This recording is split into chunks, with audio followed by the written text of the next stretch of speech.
কাল হাসর মাঠে আল্লাহ তাআলার সামনে রোজা এবং কোরআনে পাক এই দুইটা জিনিস শাফায়াত করবে। একটা হচ্ছে রোজা আর একটা হচ্ছে কোরআন মাজিদ।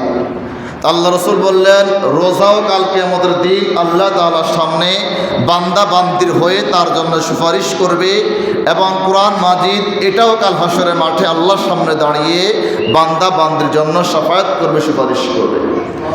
প্রথমে আসে রোজার বিষয়ে। রসুল পাক বললেন, কাল হাসরের মাঠে রোজা, যে বান্দা রোজা পালন করবে, কষ্ট করে, নিজেকে ত্যাগ করে, নিজের অন্তরকে বুঝিয়ে, নিজের লালসাকে বারণ করে, নিজের নফসকে দমন করে আল্লাহ তাআলার সন্তুষ্টির জন্য, আল্লাহকে পাওয়ার জন্য, আল্লাহকে রাজি করার জন্য যেই বান্দা বান্দি রোজা রাখবে, রোজা পালন করবে, সিয়াম সাধনা করবে, এই রোজাটা কাল হাসরের মাঠে আল্লাহর সামনে দাঁড়িয়ে যাবে। সে আল্লাহকে ডাকবে, ও আল্লাহ, আমি তোমার এই বান্দাকে দিনের বেলা রোজা রাখিয়েছি, উপবাস রেখেছি, তাকে আমি দিনের বেলা খাইতে দেই নাই, পানাহার করতে দেই নাই, স্ত্রীর কাছে যাইতে দেই নাই, যৌন সম্ভোগ তাকে আমি ভোগ করতে দেই নাই।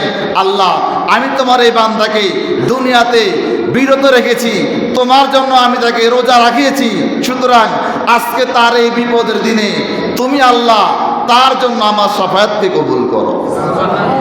তার মানে সে আল্লাহকে ডাকবে, আল্লাহ, আমি তোমার এই বান্দাকে বিরত রেখেছি পানাহার থেকে, আমি তোমার এই বান্দাকে দিনের বেলা রোজার দিনে স্ত্রীর কাছে যাওয়া থেকে বিরত রেখেছি, নিষেধাজ্ঞা দিয়েছি, আমি তোমার এই বান্দাকে তোমার সন্তুষ্টির জন্য কিছু সময় কি করেছি, তোমার উদ্দেশ্যে নিয়োজিত রেখেছি। আল্লাহ, আজকের এই দিনে তার মুসিবতের সময়, তার বিপদের সময় তুমি আমার শাফায়াত তার জন্য কবুল করো। রসুল বললেন, যখন রোজা আল্লাহকে ডেকে বলবে, আল্লাহ ওই বান্দার জন্য, ওই বান্দির জন্য রোজার শাফায়াতকে তার পক্ষে কবুল করে নিবে। আবার কোরআনে পাক দাঁড়িয়ে যাবে, ও আল্লাহ, আমি তোমার এই বান্দাকে, আমি তোমার এই বান্দিকে রোজার দিন রমজান মাসে রাতের বেলা ঘুমাতে দেই নাই, আমি তোমার এই বান্দাকে, আমি তোমার এই বান্দিকে রমজান মাসে রাতের বেলায় বিছানার সঙ্গে পিঠ লাগাতে দেই নাই, সে আমাকে তেলাওয়াত করেছে, রাত ভর সে আমাকে পড়েছে, আমাকে সে তেলাওয়াত করেছে, বারংবার পড়েছে, বরকতের জন্য, নিয়ামতের জন্য, সওয়াবের জন্য। ও আল্লাহ, সুতরাং তুমি আজকে তার এই বিপদের দিনে আমার শাফায়াত তার জন্য কবুল করে নাও। রসুল বললেন, যখন কোরআনে পাক আল্লাহকে ডেকে এভাবে কোনো বান্দার পক্ষে, কোনো বান্দির পক্ষে শাফায়াত করবে, সুপারিশ করবে, জামিনদার হবে, আল্লাহ তাআলা তখন কোরআনে পাকে সুপারিশ তার জন্য কবুল করে নেবে। তাহলে প্রথমত পেয়েছি, রোজা বান্দার জন্য কাল হাসরের মাঠে শাফায়াতকারী হবে। সহজ কথায় শাফায়াতকারী হবে। রোজা এমন একটা বিষয় যেটা কাল হাসরের মাঠে আমাকে আপনাকে আল্লাহর কাঠগড়া থেকে, যখন আপনি আসামির কাঠগড়া দাঁড়িয়ে যাব, রোজা আমার আপনার জন্য আল্লাহর কাছে আমার জন্য শাফায়াত করে দিবে, আল্লাহর কাছে আমার জন্য সুপারিশ করে দিবে। তাহলে রোজা রাখার দরকার আছে? রোজা রাখবে ইনশাআল্লাহ। মনে রাখবো, এটা সেই আমল যে আমল আমাকে আল্লাহর সামনে কাল হাসরের মাঠে কঠিন আযাব থেকে, ভয়ঙ্কর রকমের হিসাব থেকে এই রোজা আমাকে বাঁচিয়ে দিবে। প্রিয় হাজিরিন, আল্লাহ রসুল আরেক হাদিসে পাকের মধ্যে বললেন, যে হাদিস কানা মুত্তাফাকুন আলাই, সহিহ বুখারীর মধ্যে এসেছে, সহিহ মুসলিমের মধ্যে এসেছে। রসুল বললেন, রমজানের দিন, দিনের বেলায় আল্লাহর যে বান্দা, আল্লাহর যে বান্দি ঈমানের সঙ্গে সওয়াবের আশায় রোজার মাসে দিনের বেলা রোজা রাখবে, সিয়াম সাধনা পালন করবে, আল্লাহ ওই বান্দার, আল্লাহ ওই বান্দির পিছনের তামাম জিন্দির গুনাহগুলো আল্লাহ মাফ করে দিবে। তার মানে রোজা রাখবো আল্লাহর জন্য, আল্লাহ বাড়তি ইহসান করবেন, আল্লাহ বাড়তি দয়া করবেন, আল্লাহ বাড়তি করুণা ভিক্ষা দিবেন, দিয়ে ওই বান্দা বান্দির পিছনের জীবনের গুনাহগুলো মাফ করে দিবে। তাহলে বোঝা যায়, রোজা রাখবো যদি সেই নিয়তে রাখি, আল্লাহ তোমাকে পাওয়ার জন্য, আল্লাহ তোমাকে রাজি করার জন্য, আল্লাহ তোমার সান্নিধ্যের জন্য রোজা পালন করছি, এবং আল্লাহ রোজা রাখছি, কিছু নেক দিও আমার আমলনামায়, যে নেকগুলো দিয়ে আমি কাল হাসরের মাঠে মিজানের পাল্লায় যখন আমার জন্য তুমি আল্লাহ কোট করবা, মিজানের পাল্লায় আমার আমলনামা দিবা, নেকের পাল্লা দিবা, বদের পাল্লা দিবা, আল্লাহ যেন ওই সময় আমার নেকের পাল্লাটা ভারী হয়, এই জন্য আল্লাহ আমল নামার মধ্যে কিছু নেক দিয়ে দিও একটু এহসান করে, দয়া করে। রসুল বললেন এই চিন্তা করে সওয়াবের আশায় ঈমান সহকারে আল্লাহর যে বান্দা রোজা রাখবে, কাল হাসরের মাঠে ওই বান্দা দেখবে তার আমল নামায় কোনো গুনাহ নেই, কোনো গুনাহ নেই। কেন? ওই বান্দা যে নিয়ত করেছে আল্লাহকে পাওয়ার জন্য, আল্লাহকে রাজি করার জন্য, আল্লাহ তাআলার সান্নিধ্যে নিজেকে সঁপে দেওয়ার জন্য, আল্লাহ তাকে ভালোবেসে তার উপর খুশি হয়ে আল্লাহ তার জীবনের গুনাহগুলো মাফ করে দিবে।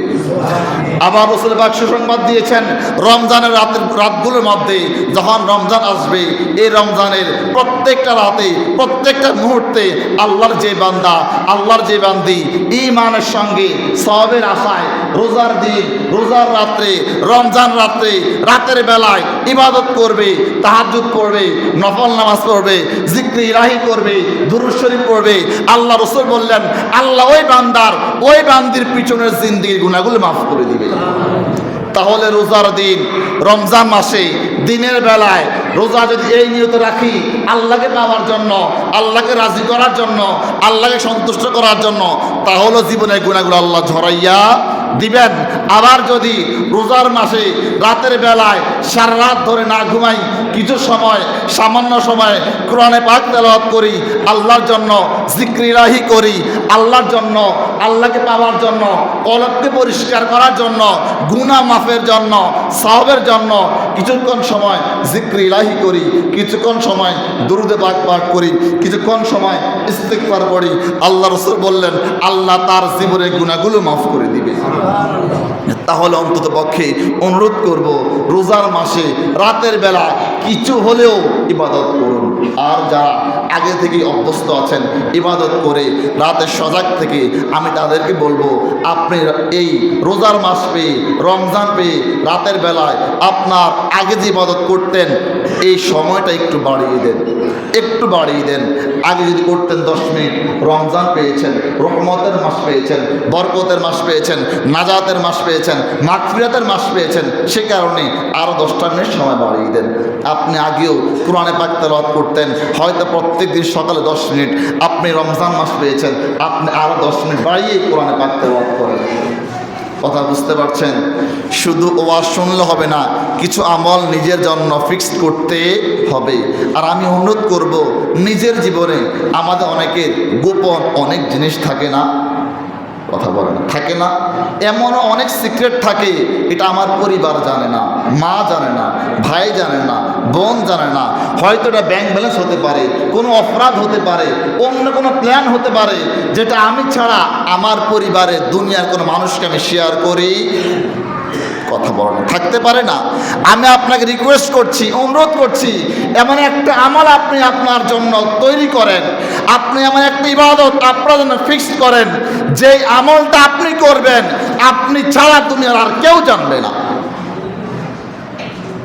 আপনি 24 ঘন্টার মধ্যে সামান্য একটা সময়, যেই সময়টা আপনাকে ফলো করবে না, যেই সময়ে আপনি আল্লাহর উদ্দেশ্যে ইবাদতে দাঁড়িয়ে গেলে, ইবাদত করতে বসে গেলে কোন বান্দার নজর আপনি পড়বেন না, আপনাকে দেখবে না, কেউ আপনাকে নোটিস করতে পারবে না, আপনাকে খেয়াল করবে না। আপনি এমন একটা সময় নিজের জন্য বের করেন, এমন একটা ইবাদত নিজের জন্য বের করেন, এটা হোক দুরূদ শরীফ, হোক জিক্র ইলাহি, হোক নফল নামাজ, হোক দান সদকা, অথবা অন্য কোনো ইবাদত যেটা স্পেশাল, অর্থাৎ এটা আপনার জীবনে আপনার জন্য খুব বেশি স্পেশাল, আপনি ছাড়া আর কেউ জানেন। আশা রাখবেন মনে মনে, আল্লাহ মাঝে মধ্যে নামাজ পড়ি, আল্লাহ তোমাকে স্মরণ করি, তোমাকে সিজদা দেই, আল্লাহ চেষ্টা করি তোমার উদ্দেশ্যে সবগুলো কাজ করার জন্য, কিন্তু আল্লাহ আমার এই কাজটা স্পেশাল, আমার এই কাজটা স্পেশাল, আল্লাহ এটাকে তুমি লোকচক্ষুর আড়াল রাখিও। আল্লাহ আমি যে ভালো কাজ করছি বা করব, আল্লাহ তুমি আমাকে ভুলাইয়া দিও, কিন্তু আল্লাহ কাল হাসরের মাঠে মিজানে পাল্লায় যখন আমার আমল নামাগুলো উঠাইবা, নেকের পাল্লায়, বদের পাল্লায়, ও আল্লাহ সেই দিন আমার আমল নামায়, নেকের পাল্লায় তুমি আমার এই আমলটা উঠাইয়া দিও। আমরা দুনিয়ার সিস্টেম খুব ভালো বুঝি, নিজের জন্য গোপন কিছু রেখে দেই, সিক্রেট রেখে দেই, যেন বিপদে কাজে লাগে, যেন বিপদের সময় কাজে লাগাইতে পারি। ঠিক সেভাবেই বলবো, এমন কিছু নিজের জন্য সেভ করেন একেবারে খাস, যেটা বাস কেউ জানে না। এবার আসুন, রমজানের দিনের বেলা রোজা রাখবো। এখন রোজার অবস্থা কি হবে? আমরা রোজার সংজ্ঞা পেয়েছি। রোজা মানে কোন বান্দা যখন সূর্য উঠবে, সূর্য উঠা থেকে শুরু করে আবার যখন সূর্য ডুবার সময় হবে, মানে সূর্য উদয় থেকে সূর্যাস্ত পর্যন্ত বান্দা বান্দি পানাহার থেকে এবং যৌন সম্ভোগ থেকে সে তার নিজেকে ফিরিয়ে রাখবে। এখন রোজার সংজ্ঞা এইটা, কিন্তু এর মধ্যেই রোজা সীমাবদ্ধ নয়। রসুল বললেন, যখন তোমরা কোনো বান্দা বান্দি রোজা রাখবে, রোজা পালন করবে, সে তার জবান দিয়ে, সে তার মুখ দিয়ে অশ্লীল কথা বলবে না, বেহায়াপনা কথা বলবে না, এবং যে কথাগুলো প্রয়োজন নেই, অপ্রয়োজনীয় কথা, এগুলো সে তার মুখ দিয়ে বলবে। রসুল এই পর্যন্ত বললেন, যখন তুমি রোজা পালন করবে, রোজা রেখেছ, তোমার সঙ্গে অপর বান্দি ঝগড়া করতে আসলো, বাক বিতণ্ডা করতে আসলো, তুমি তাকে বলে দাও, ও ভাই আমি রোজা রেখেছি, ইন্নী সাইমুন, ভাই আমি রোজাদার, আমি রোজা রেখেছি, রোজা শেষ হোক, তোমার সঙ্গে আমি বোঝাপড়া করব। এভাবে সুন্দরে বুঝিয়ে বলা যায় না? অবশ্যই যায়। কিন্তু আমাদের মেজাজ বা আমাদের বাস্তবতা হচ্ছে, আমাকে একটা কথা বলছে, এখনই যদি এটা দুইটা জবাব না দেই আমার পেটের ভাত হজম হয়। ও ভাই, আপনি তাহলে রোজা কি আপনি সেটাই বোঝেন নাই। রসুল বললেন, রোজা বান্দাকে সবর শিখায়, ধৈর্য শিখায়। রোজা বান্দাকে ধৈর্য শিখায়। আল্লাহর কোরআন বলেছে, ইন্নাল্লাহা মা'আস সাবিরিন, আমার যে বান্দা বান্দিগুলো সর্ব অবস্থায় ধৈর্য ধরবে, সবর করবে, আমি আল্লাহ তাদেরকে ভালোবাসি। আল্লাহ তাআলা যাদেরকে ভালোবাসেন তাদের হাসরের মাঠে কিংবা জান্নাতে যাওয়ার কোনো চিন্তা থাকবে, কোনো পেরেশানি থাকবে? ও ভাই, রোজা আসে আপনাকে আত্মসংযম শেখানোর জন্য, রোজা আসে আপনাকে নিয়ন্ত্রণ কেমনে করবেন সেটা শেখানোর জন্য। রোজা আপনাকে ধৈর্য শিক্ষা দিবে, আপনাকে সবর শিক্ষা দিবে। এই কারণেই বলছি, যখন কোনো বান্দা, আপনি রোজা পালন করছেন, আপনি আজকে রোজা আছেন, এখন কেউ আপনার সঙ্গে ঝগড়া করতে আসলো, কোনো কারণে তার হয়তো মেজাজ খারাপ, সে আপনাকে একবার ইচ্ছে মতো ধুয়ে দিল, অনেক কথা শুনেই দিল, আপনি মাস এটাই বলেন, ভাই আমি রোজা রাখছি, তোমার সঙ্গে পরে কথা বলবো। এটাই, ভাই আমি রোজা রাখছি, তোমার সঙ্গে পরে কথা বলবো, বাস, আর দরকার নেই। আবার যদি বিপরীত হয়, কোনো বান্দা বান্দে আপনাকে গালিগালাজ করছে অকথ্য ভাষায়, একবারে বাপ তুলে মা তুলে, তখন কি জবাব দিবেন? বলেন তো, জবাব দিবেন? তখনও তাকে বুঝিয়ে দেন, ভাই আমি রোজা আছি, আল্লাহর রাস্তে মাফ কর, আমি রোজা আছি। কারণ যখন কোনো বান্দা বান্দি আমাকে গালি দেয়, একজনকে গালি দেয়, যখন গালির প্রতি উত্তর দেওয়া হয়, গালির জবাবে আমাদের হাইসিয়ত হচ্ছে আমরা গালি দিই, গালিয়ে, এটা আমাদের ম্যাক্সিমাম, একবারে কি বলবো, 99% চরিত্র এটাই। আমিও ভালো না। গালির জবাবে কি আসে? গালি আসে, কিন্তু একবার দুইবার তিনবার বুঝাই না, ভাই গালি দিও না, গালি দিও না, কথা বলো, কথার মাধ্যমে সমাধান করো। এটা তর্ক হবে না, এটা বিতর্ক হবে। রাইট কোনটা, সঠিক কোনটা, কথার মাধ্যমে সেটা বের হবে। তর্কে যাইও না, গালি গালাজ করিও না। ওই যে আমি মাঝে মধ্যে বলছি না আপনাদেরকে, এখন আমরা গালি দেওয়াটাই ফ্যাশন করে ফেলছি। কথা বলার শুরুতে অথবা মাঝখানে অথবা শেষে। কত নির্লজ্জ, কত বেহায়া, বাবাকে তুলে মাকে তুলে গালি দেয়, আর আরেকজনে মানে মুস্কি হেসে তার এই কথাটা মেনে নেয়। অথচ সে আমার মাকে তুলে গালি দিয়েছে, সে আমার বোনকে ধরে গালি দিয়েছে, বাবাকে নিয়ে গালি দিয়েছে, বাস আমি তার কথা মেনে নিয়েছি, আমি আবার তার সঙ্গে তাল মিলাচ্ছি। কারণ ওই যে কোনো একটা সময় আমিও তার সঙ্গে এই আন্দাজে কথা বলি, কোনো একটা সময় আমিও যে তার বাবাকে গালি দিয়ে কথা বলছি, তার মাকে গালি দিয়ে কথা বলছি। এই কারণে পায়ে হাত রেখে বলবো, একটু গালি দেওয়ার অভ্যাসটা পরিত্যাগ করেন, এটা কবিরা গুনাহ। আপনি ছোট করে দেন আর বড় করে দেন, যাকে নিয়ে দেন, হাসির ছলে দেন, মজা করে দেন আর সিরিয়াসলি দেন, কবিরা গুনাহ। এই কারণে রোজার দিনে যদি আপনাকে কোনো বান্দা বান্দি গালি দেয়, আপনি তাকে এক কথাই বলেন, ভাই রোজা রাখছি, তোমার সঙ্গে আমি পরে কথা বলবো, শেষ। এবার আসুন প্রিয় হাজিরিন, রোজা রাখবো বরকতের জন্য, রোজা রাখবো বরকতের জন্য। এখন রমজানের রোজা যারা রাখছি বা রাখবো তাদের ক্ষেত্রে বলবো, সেহরিটা অবশ্যই করবেন। অন্য ক্ষেত্রে আমাদের সঙ্গে ইহুদিদের আহলে কিতাব যারা, নাসারা যারা, খ্রিস্টান যারা, তাদের সঙ্গে অনেক কি আছে, পার্থক্য আছে। কিন্তু রসুল বললেন আহলে কিতাব আর আমাদের মুসলমানদের রোজার একটাই পার্থক্য, তারা সাহারি না খেয়ে রোজা রাখে আর মুসলমানরা সাহারি খেয়ে রোজা রাখবে। কেন? আল্লাহ রসুল বললেন সাহারি পান, তোমরা সাহারি গ্রহণ করো, সাহারি খাও। কেন? সাহারির মধ্যে বরকত রয়েছে, সাহারির মধ্যে বরকত রয়েছে। তো আপনি বরকত লাভের নিয়ত সাহারি খান। আপনি তো খাবেন আপনার পেট ভর্তি করার জন্য, ক্ষুধা নিবারণের জন্য। আগামী 10-12 ঘন্টা রোজা থাকবেন, কি করবেন? ক্ষুধার্ত থাকবেন যেন আপনার ক্ষুধা না লাগে। আপনি সেই ক্ষুধাকে নিবানোর জন্য একটু বেশি করে খেয়ে নেবেন। আমি আপনাকে বলবো আপনি বরকত লাভের জন্য কি করেন? সেহরি খান। এখন যদি আপনি এই নিয়তে, আল্লাহ আপনি আমাকে বরকত দাও, আল্লাহ সেহরি খাচ্ছি, তুমি এই সেহরির মাধ্যমে আমার রিজিক বাড়িয়ে দাও, রিজিকে বরকত দাও, পরিবারে বরকত দাও, তুমি আমাকে আরও অনেক বিষয় বরকত দাও, তাহলে আমার খিদাও নিবারণ হবে, বাড়তি আল্লাহর দরবার যে ফরিয়াদ করলাম সেটাও ঠিক আছে। কথা দেখেন, আমরা আমাদের প্রয়োজন অনেক কাজই করি, কিন্তু ওই যে সিস্টেম জানি না বিধায় বাস করছি আর কি নিজের মতো, কিন্তু একটু চিন্তা করে করছি না। তাহলে মনে রাখবেন কি করবেন? সাহারি করবেন। যাদের হয়তো যদি সমস্যা হয়, ভাত খেতে অনীহা বা যে কোনো সমস্যা, এমন কিছু খাবেন যেন এটা আপনাকে সাহারি হিসেবে গণ্য হয়। বাস হয়তো 2টা খেজুর খান, কিছু ফল খান, যে ভাত খেতে পারছেন অন্য কিছু নেন, কিন্তু সাহারি খান। রোজার মাসে, রমজানের রোজার জন্য সাহারি খাওয়া সুন্নতে মুআক্কাদা। তবে যদি কোনো বান্দাবান্দি রমজানের রোজা পালনের জন্য সাহারি না খায়, তার রোজা হয়ে যাবে, তারও রোজা হয়ে যাবে। আমরা গত জমায় বলেছি রোজার নিয়ত শর্ত, রোজার নিয়ত কিন্তু মুখ দিয়ে লাউডলি আওয়াজ করে করে নিয়ত করতে হবে এটা নয়, অন্তত পক্ষে অন্তরেও নিয়ত করতে হবে আমি রমজান রোজার নিয়ত করছি, এটা নিয়ত অবশ্যই লাগবে। তা আমরা এটাকে সহজ করে দিয়েছি, যদি সম্ভব হয় উচ্চারণ করে নিয়ত করে নেন, উচ্চারণ করে বাংলায় হোক আরবিতে হোক নিয়ত করে নেন। কারণ হয়তো আমি সাহারি শেষ করেছি, মনে মনে যে হয়তো এই নিয়ত করবো, আমি ওইটা ভুলে গিয়েছি। এবার আসুন ইফতার কি দিয়ে করবেন? রসুল পাক বললেন তোমরা খেজুর দিয়ে ইফতারি করো। কেন? আল্লাহ রসুল নিজে বলছেন, দেখেন যে খেজুর দিয়ে ইফতারি করো, আল্লাহ খেজুরের মধ্যে বরকত রেখেছেন। আর যদি কেউ ইফতার করার জন্য খেজুর না পাও, সে পবিত্র পানি দিয়ে ইফতার করবে। কেন? রসুল বললেন এই পানিটা পবিত্রকারী, এটা তোমাকে পবিত্র করবে। তাহলে 2টা বিষয়, সেহরি গ্রহণ করব মানে সেহরি খাবো, ইফতার করব, যাদের কাছে খেজুর থাকবে খেজুর দিয়ে করব, যদি খেজুর না থাকে অন্য অনেক আইটেমগুলো একটু পরে, আগে পানি, আগে তাহলে ইফতারের নিয়ম আমি একটা নিয়ম বানিয়ে দিই, বাস আপনি আপনার জন্য সেট করে নেন। ইফতার তো করবেন, হয়তো খেজুর দিয়ে করেন, খেজুর না থাকলে পানি দিয়ে করেন, তারপর আপনার যা মন চায় কী করেন, গ্রহণ করেন।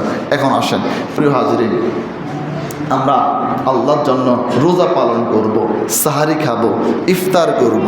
এখন আমাদের এই রোজাগুলো, আমাদের এই সাহারিগুলো, আমাদের ইফতারগুলো, এই যে আমরা গ্রহণ করছি, আমি একটু সজাগ থাকি, আমার এই রোজা থাকা, আমার ইফতার করা, আমার সাহারি করা, যেগুলো আমি খাচ্ছি আমার পেটের মধ্যে দিচ্ছি, এই খাবারের দানাগুলো হালাল কিনা, বৈধ কিনা। আমি যেটা পেটের মধ্যে দিচ্ছি আল্লাহকে রাজি করার জন্য, খুশি করার জন্য, আল্লাহর সান্নিধ্য পাওয়ার জন্য, আমি তো সেই রোজা রাখছি।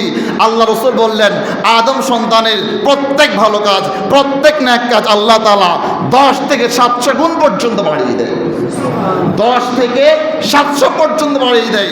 আল্লাহ নবী সেখানে বললেন ইল্লা সম, তবে রোজা ব্যতীত। আল্লাহ বললেন আসসমলি ওয়ান আজজিবি, ও বান্দা ও বান্দি, রোজা আমার জন্য, তুমি রোজা রেখেছো আমাকে পাওয়ার জন্য, আমাকে রাজি করার জন্য, আমি আল্লাহ নিজ হাতে তোমাকে রোজার প্রতিদান দিব। এই কারণে আল্লাহ নবী আরেকটা হাদিস বলেছেন যে রোজদার যে রোজা রাখবে যে, তার 2টা আনন্দের সময়, তার 2টা খুশি। একটা ইফতারের সময়, ইফতারের সময় যখন বান্দি সারাদিন রোজা রেখে ইফতার করতে বসবে, ইফতার সামনে নিয়ে, তার সামনে খাবার, তার সামনে অনেক মজাদার সুস্বাদু তৈরি খাবার আছে, কিন্তু সে মুখে নেয় না, সে মুখে দেয় না, তার আল্লাহকে ভয় করে, তার রবকে ভয় করে। কারণ সে জানে সে যদি সূর্য ডুবা পর্যন্ত না খায়, পানাহার না করে, আল্লাহ তার উপর রাজি হবেন, আল্লাহ তার উপর খুশি হবেন। আল্লাহ রসুল বলছেন এই কাইফিয়ত যখন হয়, কোনো বান্দা কোন বান্দি সামনে ইফতার নিয়ে বসে আছে, ইফতার খাচ্ছে না, ইফতার নিচ্ছে না, কেন? আজান দেওয়ার জন্য। আজান দিবে, কখন আজান দিবে অপেক্ষা করছে, ইফতার নিয়ে অপেক্ষা করছে কখন মুয়াজ্জিন আজান দিবে, কখন সূর্য ডুববে। আল্লাহ রসুল বললেন আল্লাহ তাআলা ওই মুহূর্তে আল্লাহর ফেরেশতাদেরকে নিয়ে, আল্লাহর ওই বান্দা বান্দিকে নিয়ে গর্ব করে, ও ফেরেশতা দেখো, তোমরা নিষেধ করেছো আমি যেন মানুষ না বানাই, আদমকে না বানাই, আদম সন্তান না বানাই। ও ফেরেশতা দেখো, আমার বান্দা বসে আছে, আমি আল্লাহকে ভয় করে শিখাচ্ছে না। ও ফেরেশতা দেখো, আমার বান্দি বসে আছে, আমাকে রাজি করার জন্য সেই খাবার খাচ্ছে না। আল্লাহ তখন এই ফেরেশতাগুলোর সামনে আমাদেরকে নিয়ে গর্ববোধ করে। রসুল বললেন রোজদারের আরেকটা আনন্দের সময় আছে, আরেকটা, এটা কি বলবো, আত্মতৃপ্তির সময়। এটা হচ্ছে যখন কাল হাসরের মাঠে বিচার কার্য শেষে আল্লাহর বান্দা, আল্লাহর বান্দিরা আল্লাহ পাকের দিদার পাবে, দিদার এলাহি পাবে। তাহলে রসুল বললেন যে রোজা পালন করবে, রোজদার ব্যক্তির দুইটা আনন্দের সময়, দুইটা খুশি, একটা ইফতারের সময়, একটা আল্লাহ তাআলার সান্নিধ্য, আল্লাহ সাক্ষাৎ যখন দিবেন। একটু চিন্তা করেন, আল্লাহ যখন কাল হাসরের মাঠে যে আল্লাহর ইবাদত করলেন, যে আল্লাহকে পাওয়ার জন্য এত কিছু দুনিয়াতে করলেন, ত্যাগ করলেন, আমার নফস আত্মা আমাকে অনেক দিকে নিতে চেয়েছে, ডানে বামে সামনে পেছনে অনেক দিকে আমাকে ডাইভার্ট করতে চেয়েছে। আমি ওই আল্লাহকে ভয় করে ডানে বামে যাই নাই, শয়তান নিয়েছে, আবার এসেছি, শয়তান ধোঁকা দিয়েছে, আবার ঠিক হয়েছি। 1 মাস রোজা রাখি নাই, পরের মাস রেখেছি, 1 মাস নামাজ পড়ি নাই, আবার যখন চিন্তা আসলো হয় কবরে যাব, মৃত্যুবরণ করব, ইন্তেকাল করব, মরে যাব, আমাকে কবরে নামিয়ে দিবে, যেখানে মা যাবে না, বাবা যাবে না, সন্তান যাবে না, পরিবার যাবে না। তাহলে আমার মাথায় আসলো না, আল্লাহর সামনে যাব, আল্লাহর জন্য, আল্লাহর সান্নিধ্যের জন্য, আল্লাহর সামনে আল্লাহর কাঠগড়া থেকে বাঁচার জন্য এবার কিছু ইবাদত করি, কিছু নামাজ শুরু করি, কিছু জিক্র ইলাহি করি, কিছু দুরূদ শরীফ করি, কিছু দান সত্তা করি। যখন বান্দার এই চিন্তা আসবে, এই চিন্তা আসবে, কেন? সে কাল হাসরের মাঠে আল্লাহর সামনে দাঁড়াবে, সে কাল হাসরের মাঠে তার রবের সামনে দাঁড়িয়ে তার এই হিসাবগুলো দিতে হবে। এই কাইফিয়ত করে যখন সে তার নিজেকে পরিবর্তন করবে, বারংবার পরিবর্তন করবে, বারবার শয়তান তাকে বিপদে নিবে, ধোঁকা দিবে, সে তার সঙ্গ, সে তার বন্ধু বান্ধবদের সঙ্গে খারাপ পথে চলে যাবে, বেপথে চলে যাবে। কিন্তু যখন তার আবার মাথায় আসবে, সে আবার কি করবে? ভালো পথে, সৎ পথে, সিরাতে মুস্তাকিমের মধ্যে চলে আসবে। তো আল্লাহ রসুল বললেন আল্লাহ ওই বান্দা বান্দিগুলোকে কাল হাসরের মাঠে যখন জান্নাত দিবেন ফয়সালা করে, আল্লাহ জান্নাতের মধ্যে জান্নাতীদের সর্বোচ্চ নেয়ামত যেটা হবে, আল্লাহ জান্নাতীদেরকে নিজের দিদার ধন্য করবে। তো যেই রবের ইবাদত করছেন, যে রবকে পাওয়ার জন্য নিজেকে বিলীন করে দিচ্ছেন, সেই রব তাআলা যখন দিদার দিবে, সেই মুহূর্তটা কেমন হবে? সেই মুহূর্তটা কেমন হবে? রাসূল পাক বললেন আল্লাহর জান্নাত 8টা দরজা আছে, কিংবা জান্নাত 8টা। এই 8টা জান্নাতের মধ্যে স্পেশাল একটা জান্নাত আছে, যে জান্নাতের নাম রায়্যান। কি? রায়্যান। রাসূল বললেন এই জান্নাতের রায়্যান দিয়ে, অথবা জান্নাতের একটা দরজা হবে, যেই দরজার নাম রায়্যান হবে, এই রায়্যান দরজা দিয়ে তারাই প্রবেশ করবে যারা রোজা পালন করবে। তাহলে রোজদার ছাড়া কোনো বান্দা বান্দি জান্নাতের রায়্যান দরজা দিয়ে প্রবেশ করতে পারবে? আমি আপনি সৌভাগ্যবান যে রোজা রাখছি আল্লাহকে ভয় করে। আমি আপনি সৌভাগ্যবান যে আল্লাহকে পাওয়ার জন্য, খুশি করার জন্য, রাজি করার জন্য, নিজের যে হিসাবটা কাল হাসরের মাঠে নেকের পাল্লা ভারী করার জন্য আল্লাহকে রাজি করতে রোজা পালন করছি। দিনের বেলা পানাহার ত্যাগ করে দিচ্ছি, রাতের বেলা কিছু সময় আল্লাহকে পাওয়ার জন্য বাড়তি ইবাদত করছি, ইবাদতের মধ্যে নিজের সময়কে বাড়িয়ে দিচ্ছি। আল্লাহ আমার আপনার জন্য জান্নাত স্পেশাল একটা দরজা রেখেছেন, যেই দরজা দিয়ে রোজদার ছাড়া কেউ প্রবেশ করবে। এই চিন্তাগুলো যখন মাথায় নিয়ে আসবেন, ব্রেনে নিয়ে আসবেন, দেখবেন আপনি আর রোজা ভাঙতে পারবেন না। হয়তো একদিন ভাঙবেন, কিন্তু পরের দিন আপনার বিবেক আপনাকে বাধা দিবে।